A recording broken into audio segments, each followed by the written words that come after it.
रहस्यमयी मुलाकात। बहुत समय पहले की बात है। राजस्थान के एक सुनसान गांव के किनारे एक टूटी फूटी हवेली थी। लोग कहते थे कि वहां जिन रहता है। कोई भी रात को उधर नहीं जाता था। गांव में एक औरत रहती थी। नाम था रुखसाना। वो विधवा थी।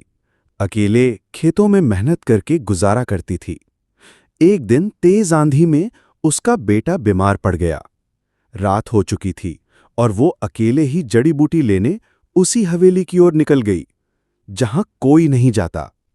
जैसे ही वो हवेली के पास पहुंची, एक ठंडी हवा चली और सामने एक परछाई उभरी। तुम यहां क्या कर रही हो इंसान? एक भारी गूंजती आवाज आई। रुखसाना डरी नहीं, बोली, मेरा बेटा बीमार है, मुझे जड़ी बूटी चाहिए, और डर के आगे मां हार नहीं मानती। भाग 2। जिन की दया।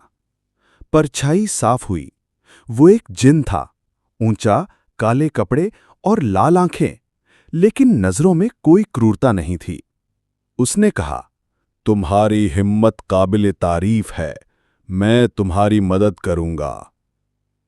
जिन ने अपने हाथ से जमीन से कुछ पत्ते निकाले, उन्हें चमकते हुए एक कटोरी में बदल दिया। ये लो, ये औषधि तुम्हारे बेटे को ठीक कर देगी। रुखसाना हैरान थी, मगर शुक्रिया कहा और वापस लौट गई। औषधि ने सच में चमत्कार कर दिया। उसका बेटा सुबह तक ठीक हो गया। भाग 3। हर रात की मुलाकात। इसके बाद रुखसाना हर रात हवेली जाती थी। अब डर नहीं था, बल्कि सवाल थे। जिन कौन था? इंसानों से अलग क्यों? जिन का नाम था फराज। वो एक सजा याफ्ता जिन था, जिसे इंसानों की मदद करने के लिए धरती पर भेजा गया था। धीरे धीरे रुखसाना और फराज के बीच दोस्ती हो गई। बातों बातों में फराज ने कहा, मैं कभी किसी इंसान से इतना नहीं जुड़ा जितना तुमसे हो गया हूं। रुखसाना मुस्कुराई।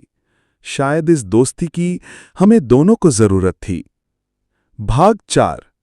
मोहब्बत या मोक्ष। एक रात फराज ने कहा, अगर मैं तुम्हें अपनाना चाहूं तो क्या तुम एक जिन से मोहब्बत कर सकोगी? रुखसाना कुछ पल चुप रही, फिर बोली, तुम जिन हो, मैं इंसान। मोहब्बत तो दिल से होती है, जिस्म से नहीं। मगर इस रिश्ते की उम्र क्या होगी? फराज उदास हुआ। अगर मैं तुम्हारा साथ लूं तो तुम्हारी आत्मा मेरी दुनिया में फंस जाएगी। तुम इंसानी दुनिया में लौट नहीं सकोगी। रुखसाना ने आंसू रोकते हुए कहा, तो मेरी मोहब्बत का इनाम यही है कि मैं तुम्हें जाने दूं। भाग 5। अलविदा और अमर छाया। उस रात आखिरी बार दोनों मिले। फराज ने हवेली की दीवार पर एक फूल उगाया, चमकता हुआ नीला फूल।